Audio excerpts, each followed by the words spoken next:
In the Sumy direction, Ukrainian forces have seized the initiative, moving from a defensive posture to a broad counteroffensive that is steadily reshaping the front line. The momentum shift is allowing Ukrainian units to dictate the pace of battle, breaking down Russian cohesion and allowing elite enemy forces to be encircled.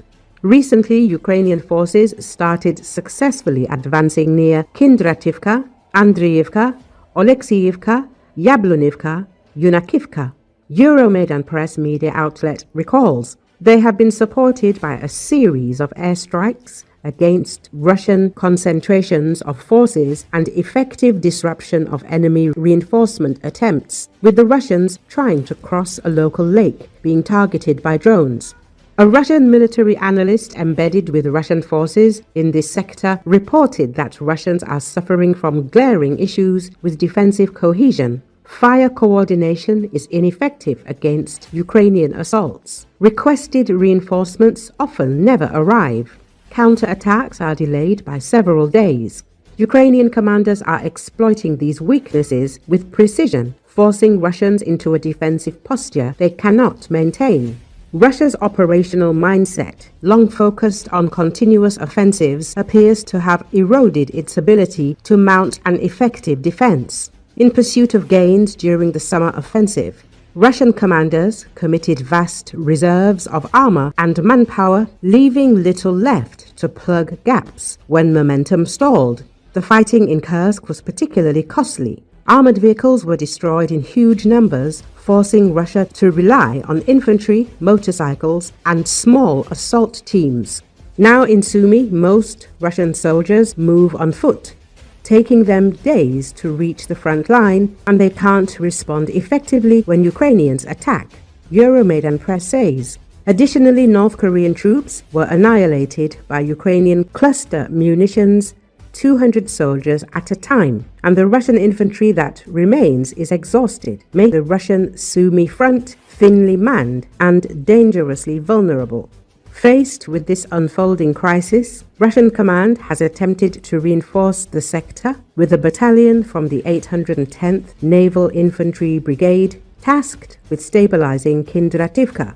Yet this solution may only compound the problem, as this Russian brigade suffered devastating losses during the Kursk battles and is now believed to be operating at only 35 to 45% of its nominal combat strength. Euromaidan Press reports, rather than deploying a cohesive, intact battalion, the likely reality is a composite force cobbled together from remnants of different units, a half-hearted measure that further undermines cohesion and interoperability. While these reinforcements may slow Ukrainian advances temporarily, they lack the depth and organization to mount a meaningful defense. Overall, in Sumy Oblast, the narrative has shifted entirely, and what began as a Ukrainian defensive effort has evolved into offensive momentum that is dismantling Russian positions piece by piece. For Russia, the situation is a bitter reversal, as it was just weeks ago that President Vladimir Putin himself issued aggressive statements about pushing into Sumy and even threatening the regional capital. Euromaidan Press says, without fresh reserves or a radical change in operational approach, Russia is poised to lose even more ground, and with it, any lingering credibility in its ability to threaten the city of Sumy again. Ukrainian defensive plans not only absorbed the initial Russian pressure, but have now turned the tide, enabling methodical counterattacks that are pushing Russian forces back across the sector.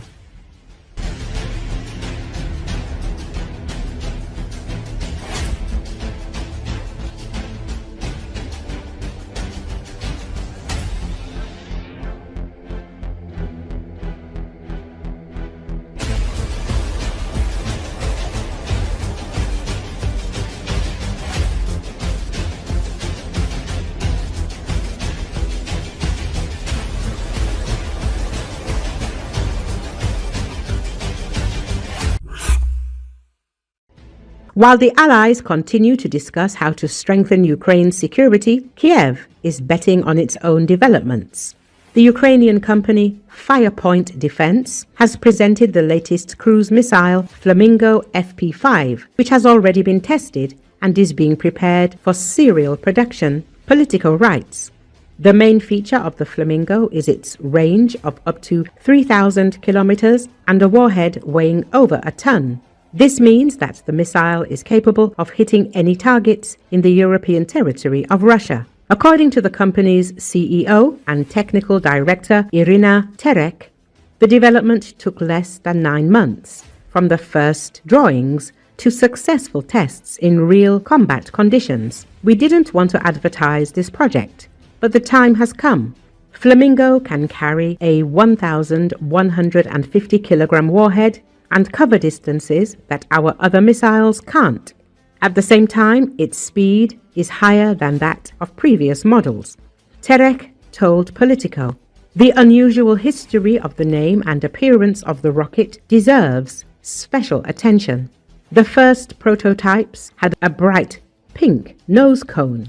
This was a kind of symbol of the role of women in production. Subsequently, the color had to be replaced with a more practical one due to camouflage requirements. However, as Terek notes, the feminine handwriting in these designs was preserved."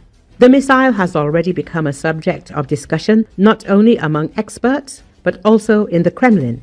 Russian propaganda is trying to present the Flamingo as a copy of British models, but the fact remains that Ukrainian engineers have created a weapon capable of changing the balance of power in record time. As the missile undergoes combat testing, Moscow is increasingly trying to block any information about it. The West notes that the appearance of such weapons in Ukraine will seriously complicate the plans of dictator Putin to prolong the war. Flamingo can become a deterrent, since it strikes not only physically, but also psychologically, showing that Ukraine is capable of independently creating strategic weapons. According to Politico, the missile is already ready for serial production.